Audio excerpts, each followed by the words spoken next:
안녕하세요. 나는 3살 때 부모님이 교통사고로 두 분 다 돌아가시고 세상에 혼자 남겨진 난 시골 할머니 댁에서 외롭게 자랐습니다. 형편이 넉넉지 않았지만 주경 야독을 해가며 전문대학까지 나오고 자격증을 취득해 일찌감치 그럴듯한 직장에 취업을 하였습니다. 한창 직장 생활 중 할머니까지 돌아가시고 내 형편에는 제대로 된 여자 만나 결혼은 꿈도 못 꾸던 시절 27살 나이에 마침 나에게 딱 맞는 맞선자리가 들어왔습니다. 서울에 살다가 우리 동네로 얼마 전 이사를 해온 과부 엄마 밑에서 자란 무남 동료 외동딸이라 대릴 사이로 신체 건강하고 든든한 사이를 구한다는 것이었다. 사실 난 어릴 때 부모 없이 자라 할머니께서 불쌍하다고 잘 먹인 덕택인지 돌아가신 아빠를 닮아서 그런지 몰라도 키와 덩치가 꽤 큰 편이라 누가 봐도 남자답고 듬직해 보인다. 또 어릴 때부터 이성에게 눈을 떠 여자들을 많이 상대해 보았기에 여자를 다루는 법도 남달랐다. 아마 거짓말 조금 보태 나를 거쳐간 여자가 아마도 한 트럭은 될 듯 싶다. 그리고 군대도 해병대를 다녀온 후 운동을 꾸준히 열심히 해서 몰라보게 몸에 변화가 생겨 키 183cm에 85kg 몸무게를 가지고 있으니 예전엔 덩치만 컸다면 지금은 아주 탄탄하고 균형 잡힌 몸매를 유지하고 있다. 보잘것없는 집안과 고아 출신, 그리고 경제적인 것만 빼고 외적으로만 따져본다면 누가 봐도 난 믿음직스러운 남자였다. 무남 동료 외동딸이라 아무 곳에나 시집 보내기가 아쉬웠던 우리 장모님은 말 그대로 금이야 오기야 딸 하나만 바라보며 키우면서 젊은 과부 시절을 혼자 보낸 가련한 여인이었다. 이쁜 우리 딸 평생 딸밖에 몰랐던 우리 장모님은 서울에서 내가 사는 작은 도시로 온 것도 다 그만한 이유가 있었다. 딸이 성인이 되자 클 만큼 크자 자기 생활을 가지고 싶었고, 아니 연애를 하고 싶었던 모양이다. 남편과 15년 전 사별을 하고 딸을 키우느라 잊어버린 남자의 품이 그리워서 점차 생활에 여유가 생기고 먹고 살만해지면서 3살 많은 남자와 연애를 시작하게 되었다.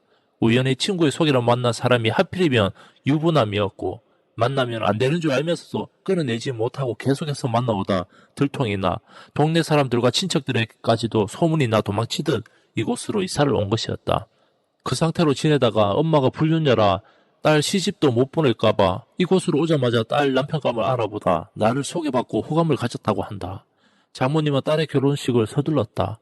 그렇게 나는 수진이와 일주일 만에 맞선을 받고 호남형 얼굴에 듬직한 내 최고의 반해보낸 장모님은 아내보다 날 더 마음에 들어했다. 수진은 내가 싫지 않았지만 전문대학밖에 못 나와 선뜻 내키하지 않아 했다. 맞선 자리에 따라 나온 장모님은 나를 무척이나 마음에 들어 하셨다. 아내는 당연히 나와 몇 번 더 만나고 신중히 생각을 해볼 기회를 더 달라고 하였으나 장모님이 나서서 딸과 나의 결혼을 일사천리로 밀어붙이고 만 것이다. 자네 무척이나 마음에 드네. 내일 저녁에 우리 집에 놀러오게 만난 거 해줄 테니 혼자 사니 집밥도 못 얻어먹었겠네. 그날 이후 고아인 날 아주 가엾게 여기며 마치 친아들을 대하듯 챙겨주기 시작했다. 장모님은 아무래도 부실한 남편 만나 오랜 동안 과부팔자로 살았으니 딸에게는 신체 건강한 내가 사익감으로 무척이나 마음에 들었던 모양이다. 이후 아내 될 수진이보다도 장모님과 더 많은 통화를 하면서 시간을 가졌고 집에도 서슴없이 드나들게 되어 저녁 식사를 함께 했다. 그러면서 수진이와도 선본 지 한 달 만에 사귀게 되었고 그녀도 나의 매력에 흠뻑 빠져들었다. 아니, 빠져들도록 내가 그렇게 만들어버렸다. 내가 솔직히 자신이 있었거든. 그리고 연애 5개월 후 결혼과 함께 난 처가살이를 시작하게 되었다. 한편 믿음직한 사위에게 딸을 맡긴 장모님도 딸이 행복해하는 모습을 바라보며 앞으로는 자신도 연애도 하고 자기 생활을 갖고 싶어 했다. 한 번은 식사 자리에서 노골적으로 옆구리가 시리니 김서방, 장모도 남자 만나 시집가도 되나? 자네들 사는 모습 보니 너무 부럽네. 난 좋다고 했다. 우리 앞에서 대놓고 새아버지를 만들겠다고 했었기에 장모님 행복이 더 중요하니 주위 눈치 보지 말고 하고 싶은 대로 하라고 했었다. 그러던 중 장모님은 남자가 생겼는지 외출이 잦아졌고 옷차림도 과감해져 늘 짧은 치마를 입고 다녔다. 다들 장모님 그러면 보통 50대 60대라고 생각할 텐데 우리 장모님은 일찍 결혼해서 딸 수진을 낳아 아직 40대 후반에 15년 넘게 남자 없이 수절하다시피 해서 그런지 또래 여자들보다 꽤 매력적으로 보였다. 김서방, 이 옷 자네가 보기엔 어떤가? 너무 야해 보이지 않나? 우리 장모님 너무 아름다우십니다. 이대로 밖에 나가면 장모님 좋다고 남자들이 비엔나 소세지처럼 꼬이겠는걸요? 이후 장모님은 가끔 밤늦게 들어오곤 했다. 우리 아내 수신의 나이는 올해 26살. 장모님은 올해 47살, 세 식구는 한 집에 살며 별탈 없이 지내왔었다. 그런데 아내가 임신 6개월 차에 장모님도 임신하셨답니다. 무슨 드라마에서처럼 나에게도 엄청난 일이 생겨났다. 더 큰 문제는 아이 아빠는 절대로 밝힐 수가 없고 아이는 꼭 낳아서 기르고 싶다는 우리 젊은 장모님. 어쩌면 좋죠? 내년에 같이 출산하시면 두 아이가 동갑이란 이야기인데 어떻게 한 집에서 키울 수가 있을까요? 젊은 사람들이 하기도 힘들다는 육아를 말이죠. 저는 와이프한테 소식 듣자마자 말도 안 된다. 어떻게 키우시냐고 했고 장모님이 40대 중후반의 젊은 편이긴 하지만 아이가 학교에 들어가고 학부모가 된다는 건 또 다른 문제가 될 것 같다면서 더군다나 정상적인 출산도 아니고 과부가 아이를 아빠 없이 아빠의 존재도 모르고 자랄 아이의 상처와 미래는 어떻게 될까요? 제가 집안에서 큰소리칠 입장은 아니지만 이번 문제로 대해선 너무나도 강경한 태도를 취했더니 아내에게 들었는지 장모님이 저녁에 저를 밖으로 불러내더군요. 김서방 부탁이네. 자네 부부 이 아이를 친자식처럼 키워준다면 모든 문제가 해결되지 않나? 다른 건 몰라도 이 문제에 대해서 나에게 인정받고 의지하고 싶어하는 우리 젊은 장모님. 보잘것없는 사이를 아들처럼 잘 대해줬으니 저도 장모님의 부탁을 거절할 수가 없네요. 근데 이게 맞는 걸까요?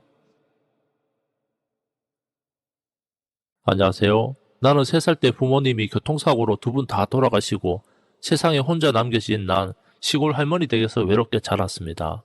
형편이 넉넉지 않았지만 주경 야독을 해가며 전문대학까지 나오고 자격증을 취득해 일찌감치 그럴듯한 직장에 취업을 하였습니다. 한창 직장 생활 중 할머니까지 돌아가시고 내 형편에는 제대로 된 여자 만나 결혼은 꿈도 못 꾸던 시절 27살 나이에 마침 나에게 딱 맞는 맞선자리가 들어왔습니다. 서울에 살다가 우리 동네로 얼마 전 이사를 해온 과부 엄마 밑에서 자란 무남 동료 외동딸이라 될 일 사이로 신체 건강하고 든든한 사이를 구한다는 것이었다. 사실 난 어릴 때 부모 없이 자라 할머니께서 불쌍하다고 잘 먹인 덕택인지 돌아가신 아빠를 닮아서 그런지 몰라도 키와 덩치가 꽤 큰 편이라 누가 봐도 남자답고 듬직해 보인다.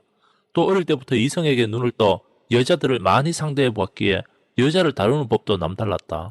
아마 거짓말 조금 보태 나를 거쳐간 여자가 아마도 한 트럭은 될 듯 싶다. 그리고 군대도 해병대를 다녀온 후 운동을 꾸준히 열심히 해서 몰라보게 몸에 변화가 생겨 키 183cm에 85kg 몸무게를 가지고 있으니 예전엔 덩치만 컸다면 지금은 아주 탄탄하고 균형 잡힌 몸매를 유지하고 있다. 보잘것없는 집안과 고아 출신, 그리고 경제적인 것만 빼고 외적으로만 따져본다면 누가 봐도 난 믿음직스러운 남자였다.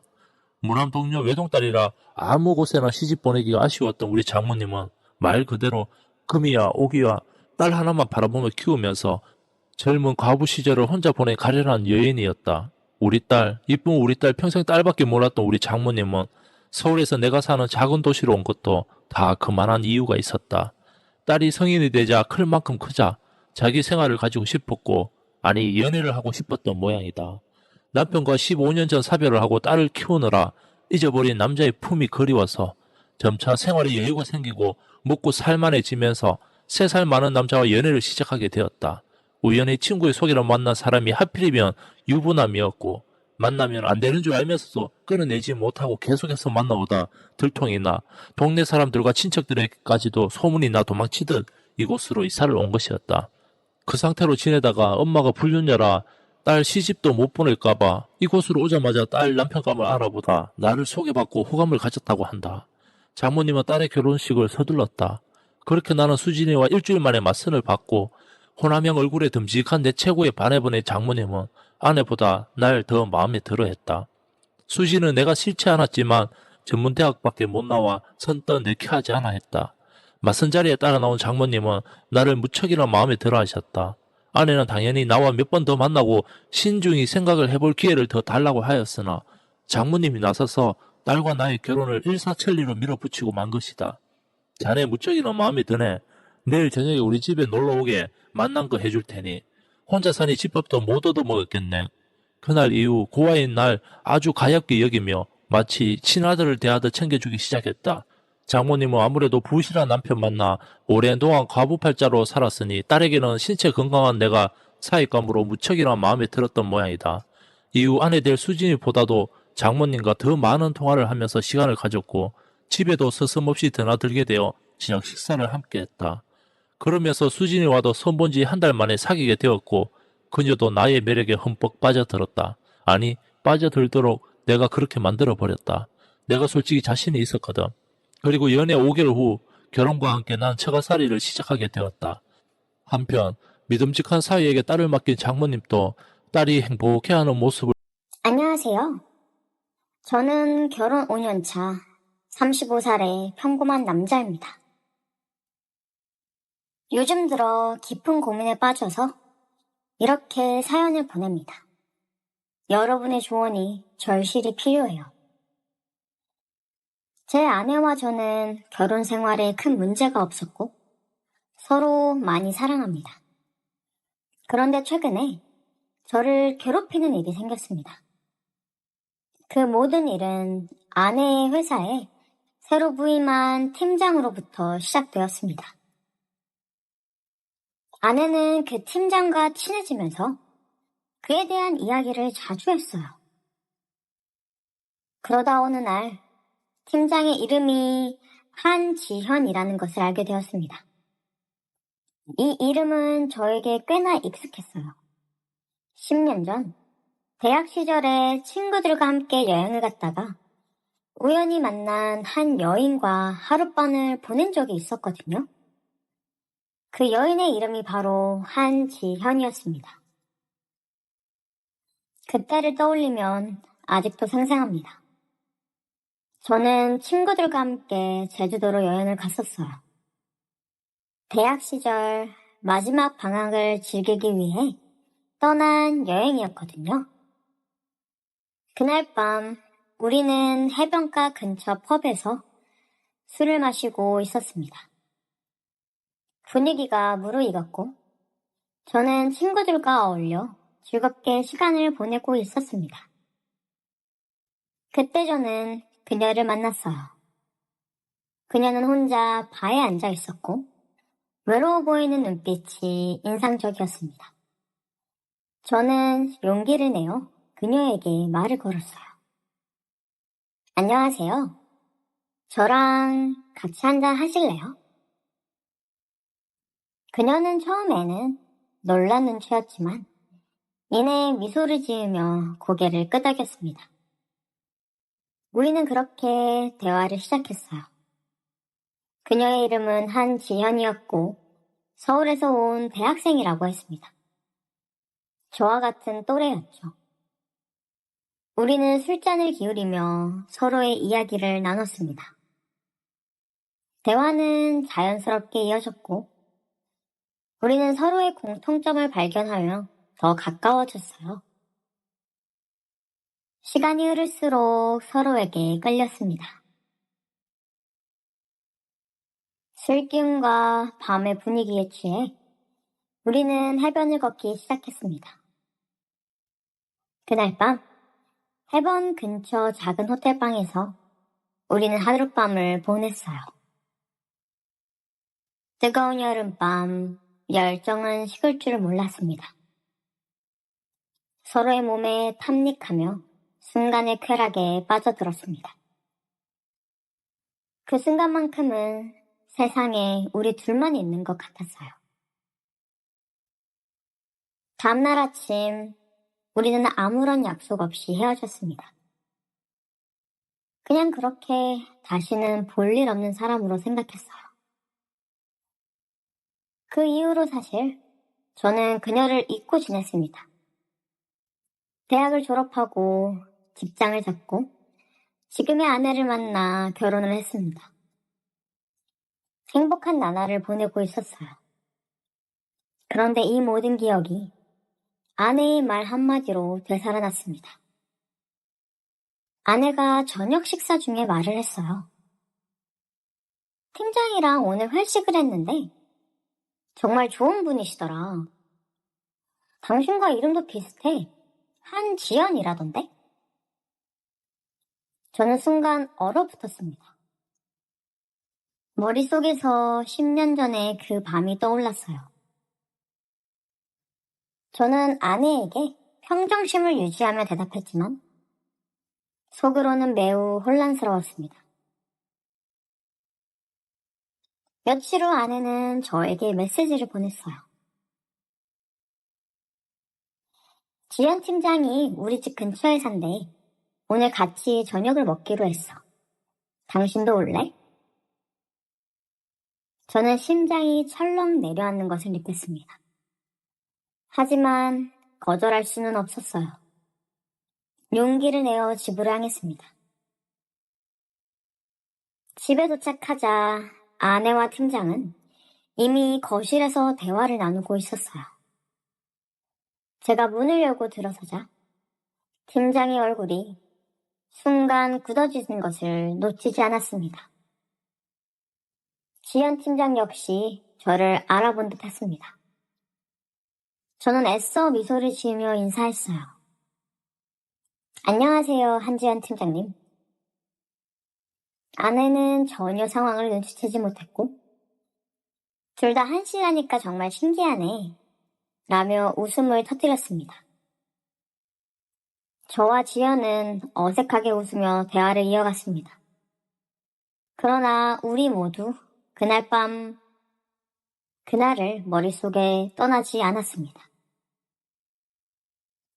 시간이 흐르면서 저는 아내에게 사실을 털어놓아야 할지 고민하기 시작했어요.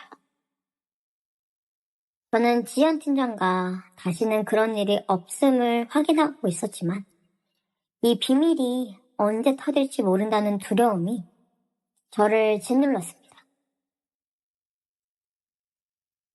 제가 느낀 바로는 지연 팀장 역시 같은 고민을 하고 있었어요.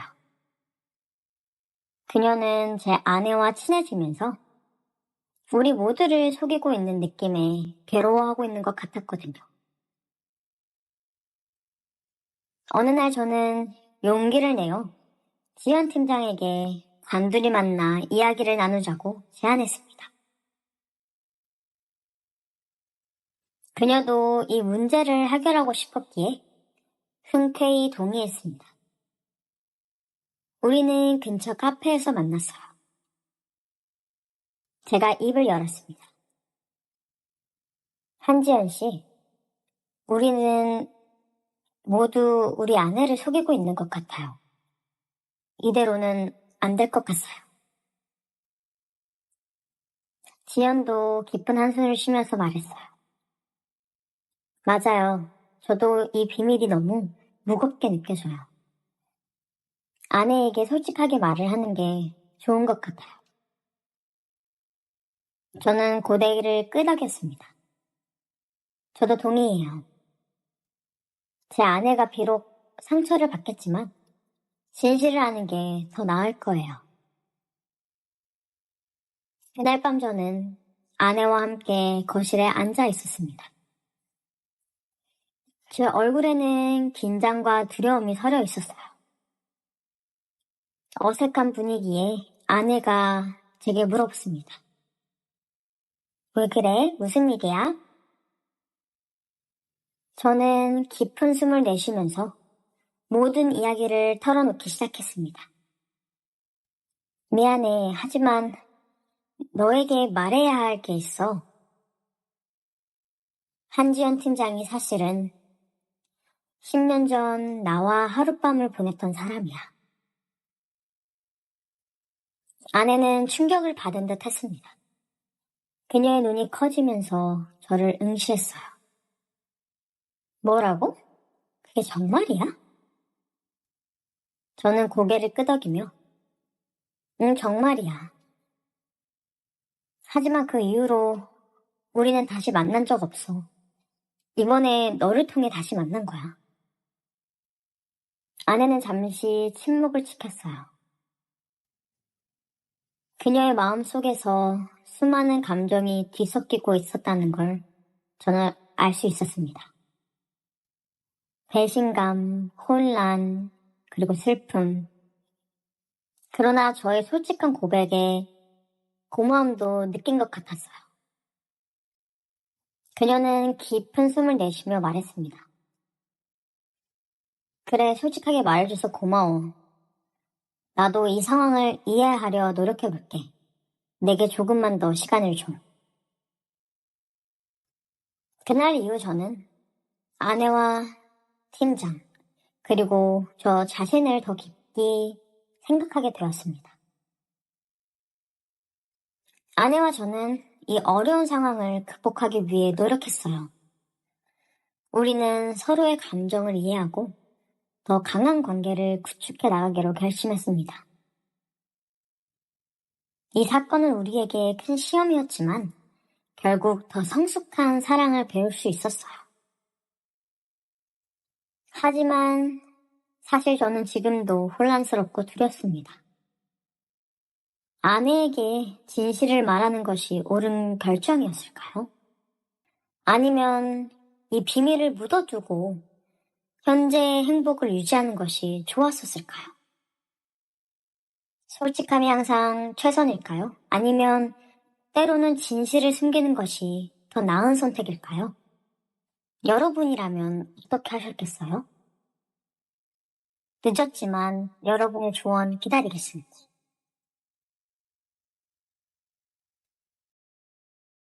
장모님은 처음부터 내게 마음이 있었다고 한다. 그리고 그녀의 계획대로 장서지간에 있을 수 없는 일이 벌어지고 말았다. 이 일은 아무도 모른다. 그런데 누구에게라도 털어놓고 싶어 글을 쓴다. 나를 늑대 같은 놈이라고 욕해도 좋다. 하지만 우리 예쁜이를 그냥 지나칠 수 없다는 게 내가 내린 결론이다.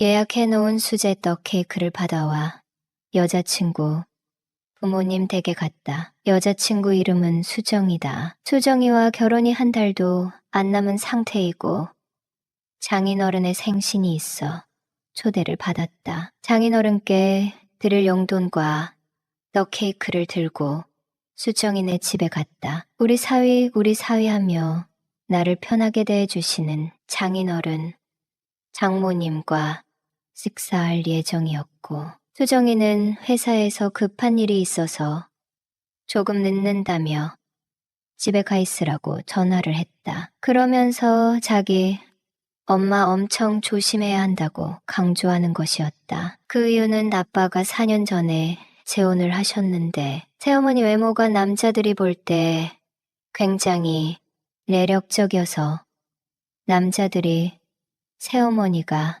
지나가기만 해도 뒤돌아서 쳐다본다고 하는 것이었다. 자세히 말하자면 한 남자의 아내로만 있을 사람이 아닌 것처럼 보이는 외모라는 것이었다. 그 외모의 남자들의 인기에 힘입어 연애만 하지 않고 재혼한 것을 보면 장모님은 수정이 아버지의 막대한 재력과 자상함에 남은 노후를 편하게 보내려고 자기의 속내를 숨기고 재혼한 것이라고 다들 수군대고 있다고 했다. 장모님은 외모도 외모지만 장인어른보다 무려 20살이나 어리기 때문이다. 집에 들어서자마자 장모님께 떡 케이크를 건네드렸더니 아니 이렇게 비싼 걸 다 사왔어. 우리 사위 진짜 센스 있네 하면서 내 등을 토닥거려 주는데 그 손짓에 뭔가 있다고 생각했다. 그냥 손짓이 아닌 뭔가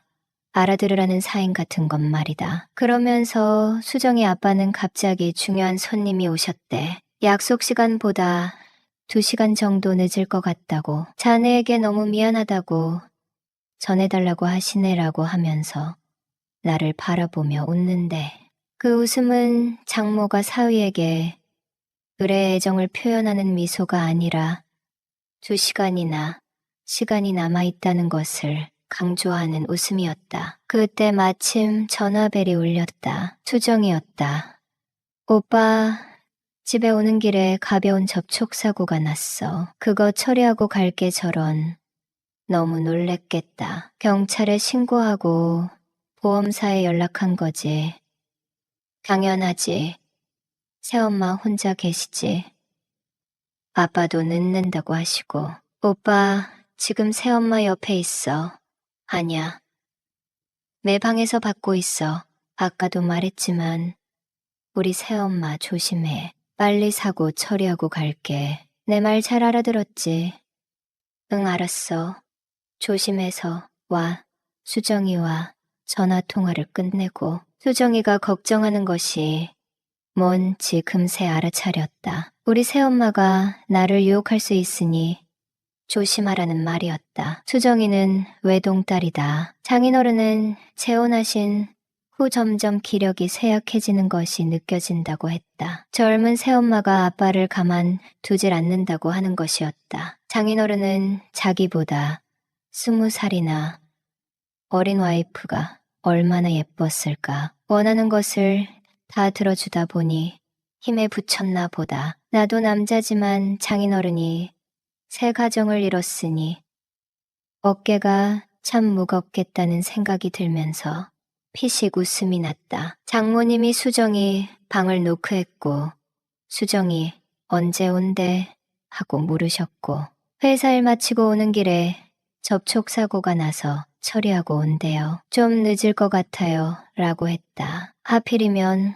오늘 같은 날에 이 양반이랑 수정이 둘 다 늦을 게 뭐야 하며 웃는데 나는 딱히 할 일이 없어서 장모님 저랑 TV 봐요 하며 거실에 앉았다. 장모님은 배고픈 시간인데 계속 기다리기는 그렇다며 가볍게 맥주 한잔 하자며 캔맥주 2개와 라른 안주 계란말이를 직접 만들어 오셨다. 장모님은 손이 참 빠르셨다. 젊었을 때부터 식당을 운영하셨다고 들었는데 음식을 쉽고 빠르게 하는 스타일이었다. 전에 처음 인사 왔을 때 집밥을 거하게 한 상 차려주셨는데 정말 맛있게 먹은 기억이 있다. 장인어른은 젊고 예쁜 데다가 요리도 잘하는 장모님이 얼마나 사랑스러울지 안 봐도 뻔하다. 장모님과 건배를 하고 한 모금 넘겼다. 장모님은 술이 약하다고 했다. 반 캔이나 마셨을까. 하얀 얼굴이 빨개졌다. 괜찮으시냐고 물어봤다. 장모님은 오늘은 기분이 좋아서 이렇게 많이 마셨다며 나를 보고 웃었다. 이런저런 얘기를 주고받다가 술이 오른 장모님은 호두를 집다가 그만 실수로 바닥에 떨어뜨리고 말았다. 상체를 숙여 호두를 집는데 나는 그만 장모님의 아름다운 모습을 보고야 말았다. 나는 괜찮은 척 했지만 반응이 오는 것은 막을 수 없었다. 수정이의 말을 되새기며 정신을 차리고 있었다. 너무 정직한 나의 물건이 그날따라 왜 그렇게 길게 반응하고 있었는지 그걸 알아챈 장모님은 살며시 웃으며 내 옆에 앉았다. 볼이 밝게진 장모님이 이제 우리 사위 많이 놀러와. 수정이 바쁠 때 우리 집 와서 밥 먹고 가. 나는 못하는 반찬이 없어.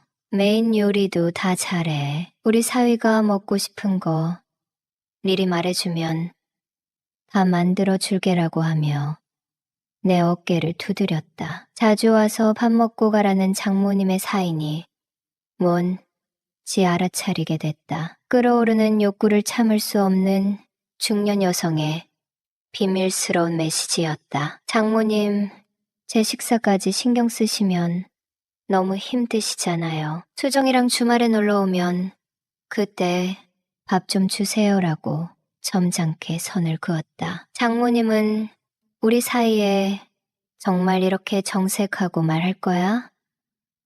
내 사위, 내가 밥 해 먹이겠다는데.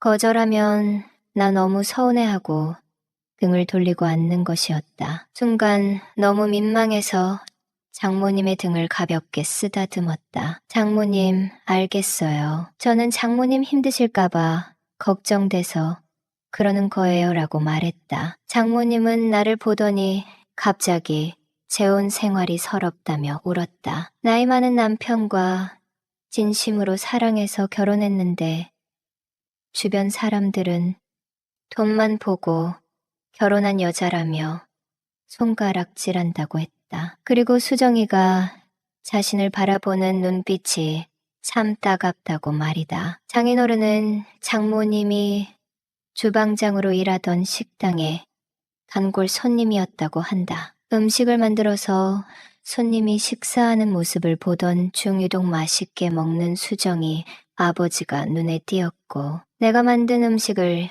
이렇게 복스럽게 드시니 주방장으로서 너무 감사하다고 홀에 나와 인사를 했단다. 그 이후로 장인어른은 그 식장에 자주 왔고 손님 사이에서 연인으로 발전할 수 있었다고 한다. 결혼한 수에는 식당을 그만두고 가족만을 위해 요리하고 밤에는 아내로서의 역할에 충실할 뿐인데 나이 차는 극복하기 힘들다고 하는 게 아닌가. 재혼 가정의 애로사항이 이런 거구나 하며 장모님의 어깨를 두드려주며 힘내시라고 했는데 장모님은 그런 나를 꽉 끌어안았다. 우리는 순간 전기가 통했고 급히 일을 치렀다. 둘 다 알딸딸한 상태에서 접선했으니 그 기분은 말로 표현할 수 없었다. 장모님은 현재 45세고 나는 35살이다. 나보다 10살 많은 큰 누나 같은 장모님은 정말 매력 넘치는 분이었다. 그날 우리는 급하게 마무리했고 뒤늦게 모인 가족들과 아무렇지도 않은 듯 저녁 식사를 했다. 수정이가 걱정하는 게 뭔지 알면서도 약속을 지키지 못했다는 죄책감, 미안함이 컸다. 하지만 수정이와 또 다른 매력이 있는 장모님이 자꾸 생각났다. 우리는 서로 몰래 연락하기 시작했다. 신혼여행을 다녀온 후로 수정이가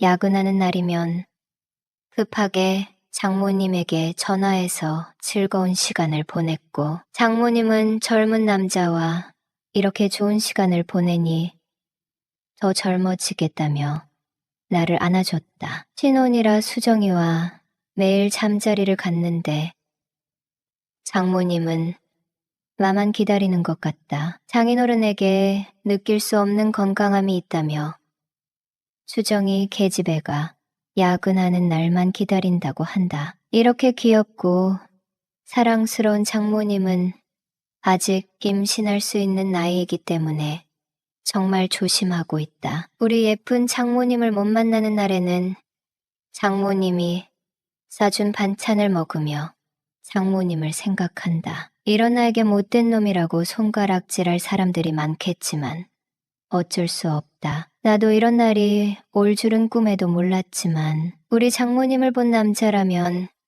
그냥 넘어갈 수 없는 특별한 매력이 있기 때문이다. 수정이는 임신을 했고 초산이니 무척 조심했다. 입덧도 심했고 회사 다니는 것도 힘들어했다. 그런 수정이가 안쓰러워 안정을 취할 수 있도록 배려해줬다. 그리고 장모님께로 달려갔다. 장모님은 여자가 임신해서 출산한 후에도 한동안 부부관계를 하지 못하니 우리 사위네가 달래줘야지라고 하시며 나를 반겨주셨다. 그리고 우리 아이를 봐주러 오셨을 때 수정이에게 자유시간을 줬다. 시내에 나가서 친구들과 놀고 오라고 인심을 썼고 우리 아이가 잠들 때면 장모님과 또 특별한 시간을 보냈다. 나는 우리 예쁜이 이렇게 예뻐도 돼 하며 장모님과 여러 번 즐거운 시간을 나는 외롭지 않은 남자다. 수정이를 만나면서 장모님까지 품게 되었으니 이게 무슨 복인가 싶다.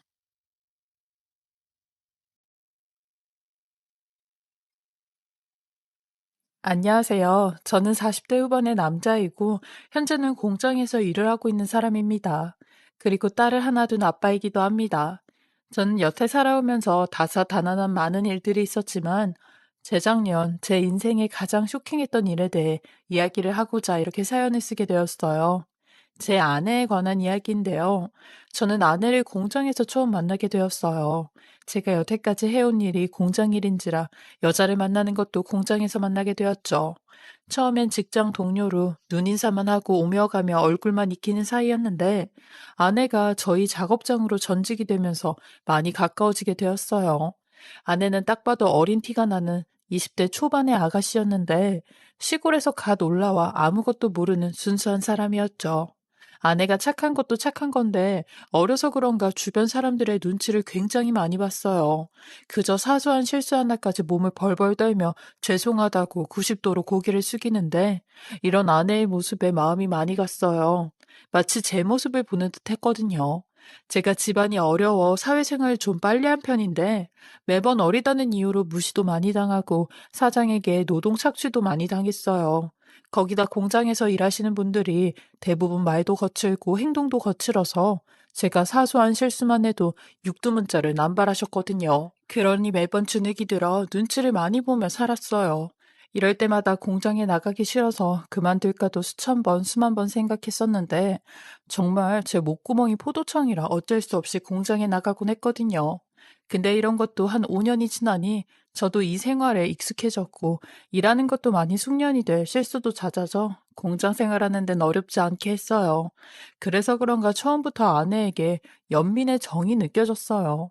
사실 사랑보다는 내가 저 여자를 좀 지켜주고 싶다라는 생각이 더 많았죠. 어린 나이에 이런 곳에서 일을 해야만 하는 속사정을 생각하니 딱했어요. 게다가 아내는 저보다 6살이나 어렸고 제 여동생보다도 더 어렸기에 그런 마음이 더 크게 느껴진 것 같았죠. 저는 그런 아내에게 경희 씨, 이러다가 힘든 일 있거나 내가 도와줄 일 있으면 얘기해요. 여기 같이 일하시는 분들이 말은 좀 쌀쌀맞게 해도 마음은 그렇지 않으신 분들이 전부예요. 그니까 눈치 보지 마시고 무서워하지 마시고 일하세요. 라며 안심을 시켜주었죠. 이런 제 마음이 아내에게 전달이 되었던 걸까요? 아내는 제게 먼저 호감을 표하기 시작했는데 공장 안에선 조장님 하다가도 공장 밖에만 나가면 오빠라는 호칭을 쓰며 제 뒷공무니만 따라다녔어요. 이때부터 저희는 동료들 몰래 연애를 하기 시작했고 만난 지 1년 만에 결혼을 하게 되었어요. 이 소식을 듣게 된 공장 동료들은 그야말로 난리가 났어요. 얌전한 고양이가 부뚜맣게 먼저 올라간다고 둘이 연애하는 걸 단 한 번도 눈치채지 못했는데 어떻게 결혼 얘기를 하냐며 한동안 놀림거리가 되었죠. 그리고 결혼식을 올린 후 얼마 있다 공장 동료들을 초대해 집들이를 했었는데 저랑 나이가 동갑인 친구 동료 하나가 저 끝에서 혼자 술을 홀짝거리며 마시더니 이내 술에 잔뜩 취해 절 향해 소리를 지르며 야 임마 너 경이 잘 데리고 가는 거야.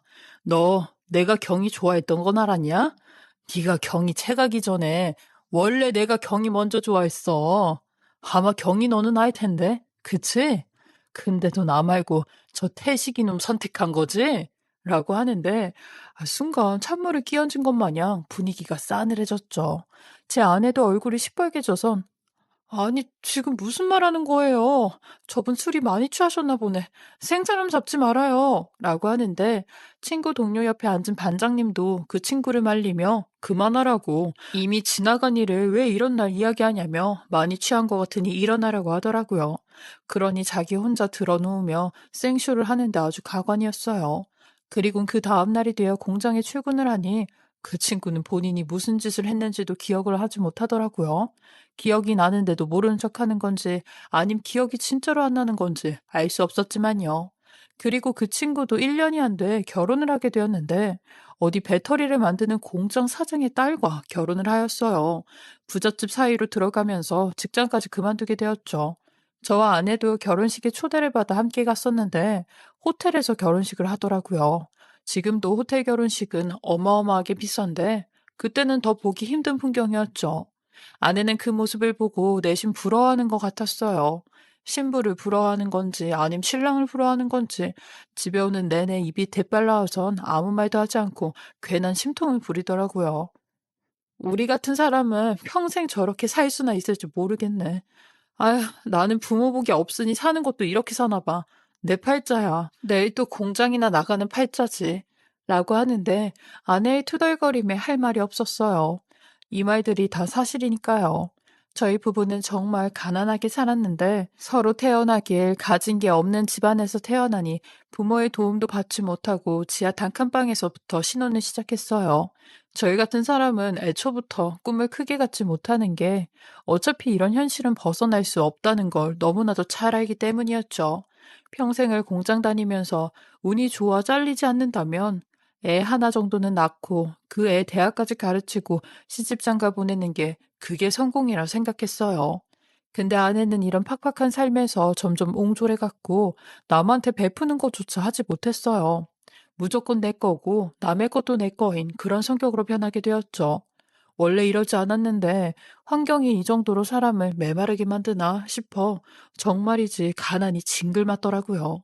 심지어 아내는 제가 옆집 아이한테 삶은 계란 하나를 주는 것까지도 난리를 쳤어요. 아, 그 집 부모가 우리한테 뭐 하나라도 갖다 준 적 있어? 아, 왜 비싼 달걀을 걔한테 주냐고. 내가 언젠간 쟤네 집에서 달걀 하나 갖고 온다. 라며 눈을 흘겨뜨는데 옆집 애가 아무것도 못 먹고 부모를 기다리고 있길래 안쓰러워서 달걀 하나 준 거라고 해도 제 말은 듣지도 않고 씩씩거렸죠.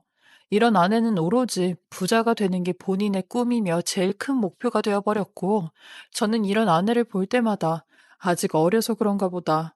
자식을 낳으면 좀 달라지겠지 싶었어요. 그렇게 저희는 결혼한 지 5년 만에 아이를 갖게 되었습니다. 맘 같아선 좀 빨리 아이를 낳고 싶었는데 아내가 돈도 없는데 무턱대고 애부터 낳는 건 싫다고 하여 미루다 임신이 된 거죠. 저는 아빠가 될 생각에 들떠 있었는데 아내는 돈을 쓸 생각에 걱정부터 하더군요. 그놈의 돈 하는 아내에게 화가 났지만 임신을 한 상황이라 화도 못 내고 꾹 참자 생각했어요. 하지만 이런 아내의 걱정이 아이에게까지 전해졌는지 아이는 건강하지 못한 상태로 세상 밖으로 나오게 되었습니다. 아이가 장탈장이 되어 자기 몸보다 더 큰 장이 배 밖으로 나오게 되었는데 아기가 아내의 뱃속에 있을 때 장이 한번 꼬여 괴사까지 되었다고 하였죠. 이런 아이의 모습을 보고 가슴이 얼마나 찢어지던지 아내도 그런 아기를 보곤 오열을 하더라고요. 의사 선생님 말로는 흔히 있는 일은 아닌데 산모 뱃속에서 장 탈장이 되고 양수에까지 노출이 되어 있으니 장이 늘어나고 꼬일 수밖에 없었다고 하더라고요. 아기는 태어난 지 얼마 안 돼 곧바로 1차 수술을 진행하였어요. 팽창된 장이 다 들어가지 못하면 또다시 2차 수술을 진행해야 된다고 했는데 그때 아이 수술비가 없어 진땀을 빼며 여기저기서 돈을 구했던 기억이 나네요. 저는 정말 신락 같은 희망으로 매주 토요일마다 로또를 사며 제발 우리 딸만 살려달라고 빌고 또 빌었죠. 근데 제 모습을 보는 아내는 로또 사는 돈도 아깝다며 그 돈으로 애 수술비나 보탤 생각을 하라고 하더라고요. 왜 요령을 피우려고 하냐며 야단을 떠는데 이렇게라도 내 딸 살려보려고 그러는 거 아니야? 라며 아내에게 처음으로 소리를 냈고 성질을 냈어요. 돈이 없어서 아이 치료를 하지 못하는 제 심정은 오죽하겠냐고요. 그렇게 저희 딸은 2번의 수술을 받고 나서야 장이 몸 안으로 들어가게 되었어요. 그치만 워낙 몸이 약하게 태어난 딸은 평생 잔병 치레를 달고 살았고 한 달에 2번은 응급실에 가며 1년에 한 번은 꼭 입원을 하게 되는 건강하지 못한 시간을 보냈어요. 그럴 때마다 돈이 없어 병원에서 주는 약만 먹이고 제대로 된 치료를 해줄 수 없었죠. 아내도 이런 딸을 위해 야간 근무까지 하며 공장에서 일을 했어요. 저 또한 마찬가지로 투잡, 쓰리잡까지 뛰며 돈을 벌었지만 형편은 전혀 나아지지가 않았더라고요. 그렇게 잠까지 줄여가며 돈을 벌어야 하는 시기에 갑자기 아내가 잘 다니던 공장을 말없이 그만두게 되었어요. 딸이 한 5살 정도 되었을 때였는데 아픈 아이를 돌봐야겠다는 아내의 이유였고 무턱대고 제게 당신은 그냥 앞만 보고 돈만 벌어. 우리 다정히 살리려면 이라고 하더라고요. 그렇게 몇 년 동안 말없이 희생하며 가장으로 정말 열심히 살았습니다. 근데 이런 제게 몇 년 후 생각지도 못한 일이 벌어지고 마는데 이 일로 온 집안이 쑥대밭이 되고 말았죠. 딸아이가 또 한 번 급성 장염으로 병원에 입원을 한 적이 있었는데 저는 공장에 있으니 아내가 혼자 애를 입원시키고 간호를 한다고 했어요. 저희 집은 아이의 입원이 워낙 일상이 된 일이어서 저도 야간까지 일하고 병원에 가본다고 했어요. 그러니 아내는 저녁 늦게 오면 어차피 면회 시간도 끝나니 그냥 걱정 말고 집에 있으라고 하더라고요. 애비된 심정으론 야간에 일을 하지 않고 당장이라도 딸아이에게 가고 싶었지만 병원비와 입원비를 생각하니 몇 푼이라도 더 버는 게 낫겠다 싶어 알겠다고 했고 새벽 2시까지 대리운전을 하고 집으로 들어가려고 했어요. 그런데 그날따라 유난히 딸아이의 모습이 눈에 아른거려 운전도 손에 안 잡히더라고요.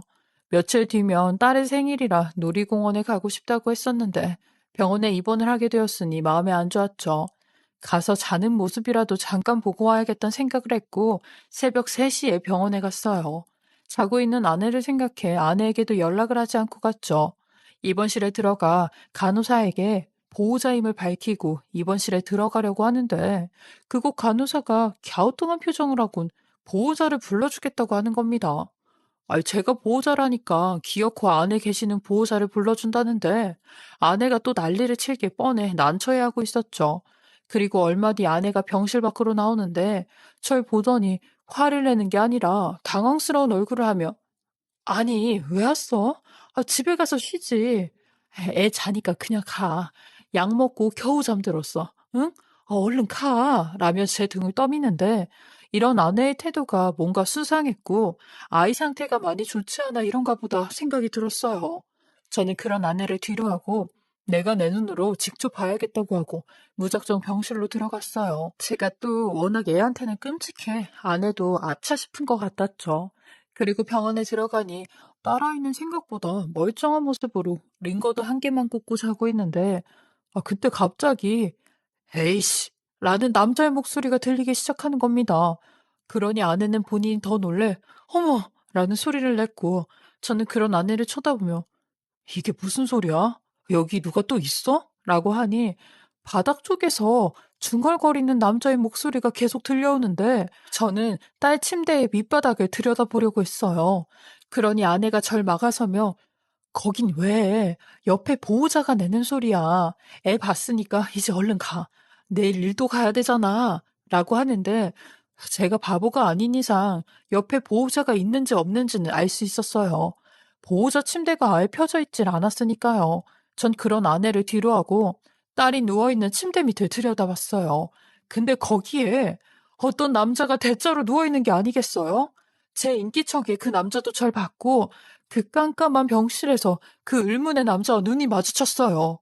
온몸에 소름이 끼쳤고 너무 놀래 큰 소리로 너 누구야? 라고 하니 그 남자가 바닥을 슬슬 기어 밖으로 나오며 제 아내의 이름을 부르기 시작하는 겁니다. 저 또한 아내를 바라봤고 아내는 눈을 질끈 감으며 망했다는 표정을 짓고 있는데 저는 밖으로 나온 그 남자의 얼굴을 정면으로 보게 되었고 그 얼굴을 보고 또 한 번 까무러쳤어요. 그 사람은 바로 10여 년 전 저와 같은 공장에서 일을 했던 그 동갑의 동료였거든요. 그 외에 부잣집 딸과 결혼을 한 아내를 사모했던 그 친구 말이에요. 10년 만에 만나게 된 그 친구는 얼굴도 많이 야위어 있었고 추레한 옷차림과 수염, 머리가 덥수룩했는데 술 냄새가 진동을 하더라고요. 아내는 그 친구가 나오자마자 도망을 가기 시작하는데 그 친구놈도 눈이 반쯤 풀려선 야, 최경이, 너 거기 안 서? 라며 아내의 뒤를 쫓더라고요. 저 또한 그 두 사람을 쫓기 시작했는데 이내 아내는 친구놈 손에 잡혀 그놈에게 사정없이 가격당하고 있는데 저는 그놈에게 달려가 너 이 새끼야 지금 남의 마누라한테 뭐하는 짓이야? 라며 소리를 질렀어요. 그러니 저의 말림에도 그놈은 아랑곳하지 않고 아내에게 야, 이 여편네야 병원에 있는 척하더니 이놈은 누구야? 이놈은 누군데 너한테 마누라라고 하냐고. 그때 그 나이트에서 만난 젊은 영계가 이놈이냐? 이놈한테도 나한테 했던 것처럼 돈다발 안겨주면서 사랑한다고 했냐고. 라는데 지금 이게 다 무슨 소리인가 싶어 제정신이 아닌 그놈의 멱살을 잡으며 야, 이병진, 너 내 마누라한테 대체 뭔 소리 하는 거냐고. 라고 하니 그놈은 그제서야 아, 밝은 데서 보니까 이제야 알겠네. 너 이 여편네랑 아직도 붙어 살고 있었냐? 라며 믿기 힘든 얘기를 폭로하기 시작하는데 아내는 황급히 그놈의 입을 틀어막았지만 소용이 없었어요. 그놈이 아내까지 밀치며 얘기를 했거든요. 야, 네 마누라가 34억이나 되는 로또에 당첨된 건 알고 있었냐? 그것도 5년 전에. 5년 전부터 저 여자가 너를 깜빡 속이고 있었다고. 라는데 아내는 지금 저 인간 술 마시고 헛소리 하는 거라고 절대 아니라고 소리를 치는데 그놈이 눈을 동그랗게 뜨며 야, 나 술 안 취했고 멀쩡하니까 너 미꾸라지처럼 빠져나갈 생각도 하지 마라. 라고 했고 그놈은 언젠간 절 찾아와 이 모든 얘기를 하려고 했다는 겁니다. 그놈 말로는 아내가 5년 전 로또 1등에 당첨이 되었을 때 자기도 같이 있었다는데 그 둘은 그전부터 지속적으로 만남을 가져왔다는 겁니다. 그리고 그 로또도 본인이 사라고 해서 구매를 했다는데 심지어 당첨금도 같이 수령하러 갔다는 겁니다. 증거 사진도 다 보여줄 수 있다고 했어요. 그렇게 아내는 돈을 받자마자 이왕 이렇게 된 거 서로 배우자한테 숨기고 이 돈으로 우리 평생 몰래 연애를 하자고 했다는데 5년 전이면 아내가 아이를 핑계로 일을 그만둔 그 시점이었어요. 그렇게 아내는 그놈과 함께 따로 집을 얻어 밖에선 호화로운 생활을 하였고 저희 딸은 아파서 돈 때문에 치료도 받지 못할 때 한가로이 골프를 치고 피부 관리를 받으러 다녔다는 겁니다. 그러면서 지금 당장 우리가 살림 차린 집도 데려갈 수 있다는데 그놈의 말은 전부 다 사실이었어요. 근데 이렇게까지 폭로하는 이유가 아내가 요 근래에 또 다른 남자를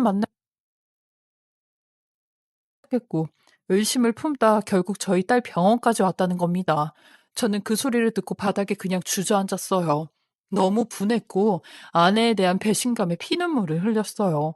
그러니 아내는 제 앞으로 와서 잘못했다고 숨기려고 한 건 아니라면 여보, 저 인간이 일부러 과장되게 얘기하는 거야. 나는 숨길 생각 추호도 없었어. 근데 저 인간이 숨기자고 먼저 한 거라고. 그리고 나는 아직도 당신 사랑해. 라는데 아내의 말에 눈이 돌아가 멱살을 잡으며 애가 아파서 돈 없어서 치료를 못 받고 있을 때 너는 수십억을 가지고 있으면서도 돈 한 번 안 낸 거냐고 소리를 질렀죠. 네가 엄마 맞냐고 인간이 맞냐고 난리를 쳤어요. 그러니 그 친구놈이 낄낄거리며 야, 이 등신아, 너는 그냥 이 여자한테 보험 같은 남자야. 네 마누라가 나한테 그러더라. 나중에 지가 아프거나 병에 걸리면 지를 간호해 줄 사람이 너밖에 없어서 데리고 사는 거라고. 너 여태껏 저 백녀한테 속은 거라고. 라는데 그동안 살아온 세월이 너무나도 허무했습니다. 평생을 같이 산 나한테는 그 사실을 숨기고 상간남한테는 다 말할 정도였다니 나는 대체 저 여자에게 무슨 존재인가 했어요. 당장이라도 그 연놈들 없애버리고 싶은 분노가 머리 끝까지 찼는데 그럴 수도 없었죠. 그러면서도 저랑 살 땐 그렇게 돈돈돈 거린 거 아니냐고요. 그래요. 남편인 나한테 로또 당첨된 걸 숨겼다 치자고요. 그렇다고 해도 아픈 아이 병원비 한 번을 안 내고 딴 놈이랑 저짓거리 하고 다니는 게 말이나 되냐고요. 나는 남편이어도 아이는 지 피가 섞인 지 새끼 아니냐고요. 처음에 아내가 변한 것도 가난한 환경 때문에 욕심이 많아진 건 줄 알았는데 그게 아니라 아내는 원래부터 성격이 저렇게 개쓰레기였던 거였네요. 저는 당장 이혼 소송에서 네가 가지고 있는 그 돈 전부 다 뺏어올 거라고 했어요. 그리고 그 다음날 변호사 사무실에 가서 알아보니 로또 자체는 제가 기여한 바가 없어 재산 분배 대상이 아니라고 하는 겁니다. 그래서 전 아주 오랫동안 곰곰이 이 두 것들을 어떻게 매장시킬까 생각을 했는데 이 사실을 모르고 있는 아내의 친정 식구들부터 친척 그리고 지인들에게까지 전부 다 알리기로 마음을 먹었고 그 소리를 들은 사람들이 득달같이 아내에게 달라붙으며 돈을 떼어먹기 시작했어요. 그리고 그 소문은 아주 빠르게 퍼져나가 아내에게 투자자라는 사기꾼까지 붙기 시작했죠. 아주 무섭게 돈이 사라지더라고요. 전 그 틈을 타 저 또한 이혼 소송 진행을 하였어요. 근데 제 얘기를 다 들으신 변호사님께서 조심스럽게 친자 검사를 진행해 보자고 하는 겁니다. 그 말에 덜컥 겁이 났어요. 제가 10년 동안 키워온 내 딸이 실은 내 딸이 아니면 어떡하지 싶었죠. 근데 이런 제 예감은 틀리지 않았고 저희 딸마저 제 딸이 아님으로 밝혀지고 말았습니다. 저는 이 사실까지 더해 아내에게 법적으로 유책의 책임을 물 수 있었고 그 아이의 친부가 그 친구놈이라는 것도 알아낼 수 있었어요. 그리고 그 결과를 들고 친구놈의 부자 와이프를 찾아갔습니다. 그놈이 제게 엿을 날린 것처럼 저도 그놈 앞에서 아주 큰 엿을 날릴 기회가 온 거죠. 그놈 술김에 홧김에 복수심에 제게 했던 말들을 그대로 돌려받게 되는 상황이었어요. 결국 그놈 지 장인 어른에게 기싸대기 한 대 맞고 그 집에서 한 푼도 받지 못한 채 맨몸으로 쫓겨났고 제 아내인 쓰레기 같은 여자도 결국 로또로 당첨된 돈을 전부 다 뺏기게 되었어요. 이미 사기까지 당해 돈 절반은 날린 상태였는데 거기에 로또 당첨 사실이 알려지게 되면서 사람들이 돈 좀 빌려달라고 하며 협박까지 해댔대요. 실제로도 로또 당첨이 되면 사람들에게 돈을 다 뺏겨 금방 날려버린다고 하더라고요. 저도 이 상황을 노리고 일부러 이런 짓을 벌인 거죠. 거기다 아내는 이혼 소송까지 진행 중이니 모든 걸 다 잃고 났을 때 저한테 와선 한 번만 용서해달라며 사정을 하더라고요.